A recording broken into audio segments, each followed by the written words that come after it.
खबर आगरा से है। सांसद रामजीलाल सुमन फिर से हाउस अरेस्ट। एटा में अंबेडकर की प्रतिमा तोड़े जाने के विरोध में एटा कलेक्ट्रेट पर था धरना। पुलिस के रोकने पर सांसद ने कहा कि गोली मरवा दो, जेल भिजवा दो, हम कोई अपराधी नहीं है। अपराधियों के साथ पुलिस मित्रवत व्यवहार करती है और मेरे साथ आतंकवादी जैसा। डीआईजी अलीगढ़ के कहने पर सांसद को रोका गया। पुलिस का बार बार का यही नाटक, अपराधियों पर कार्रवाई नहीं, हमें रोका जाता है। रामजीलाल सुमन के आवास पर भारी संख्या में पुलिस बल तैनाती।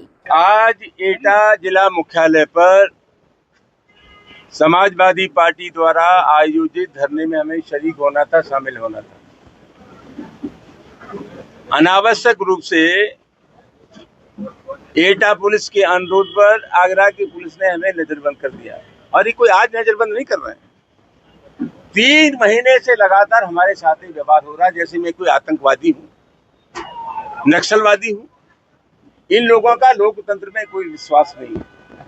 अभी 25 जून को इन लोगों ने जलसा किया था कि इंदिरा गांधी ने आपातकाल लगाया, इंदिरा गांधी ने आपातकाल लगाया। ये बात सही, हम झेल गए थे, लेकिन ये अघोषित आपातकाल है। लोकतांत्रिक संस्था को नष्ट किया जा रहा है, व्यक्ति की आजादी पर लगाम लगाई जा रही है। आप अपने दिल की बात नहीं कह सकते, मन की बात नहीं कह सकते। तो हम जाना चाहते थे, आज एटा नहीं जाने दिया। और 3-4 मुख्य बातें थी। झगड़ा क्या है? झगड़ा ये है कि हमारे सामने कोई अगर समस्या है, पुलिस अगर उसका गुण-दोष पर निदान नहीं करती है तो तनाव पैदा होता है। 3 चीजें थी। एक तो सिरसा बदन गांव है महाराणा थाने में, एटा में, जहां भगवान गौतम बुद्ध की मूर्ति 3 बार टूटी। इन्होंने क्या शॉर्टकट निकाल लिया है कि जहां भगवान गौतम बुद्ध की मूर्ति टूटती है या डॉक्टर अम्बेडकर की मूर्ति टूटती है, नई मूर्ति ला करके लगा देते हैं। हमारा क्या कहना है? हमारा कहना यह है कि इन मूर्तियों के टूटने के बाद अगर कहीं से आपने सख्त कार्रवाई कर दी होती तो उसका संदेश जाता और इस आशय की घटनाओं की पुनरावृत्ति नहीं होती। ये इलेक्टेड व्यवस्था है, अपराधियों के साथ इनका मित्रवत व्यवहार है। जो सख्त संदेश देना चाहिए तो सख्त संदेश कहीं से भी नहीं है। ये महाराणा की घटना है।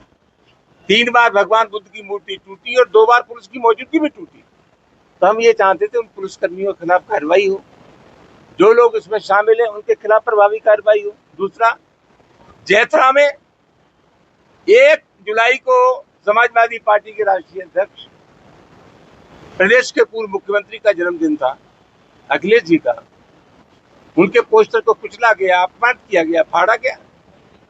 क्यों नहीं लिखी मुकदमा?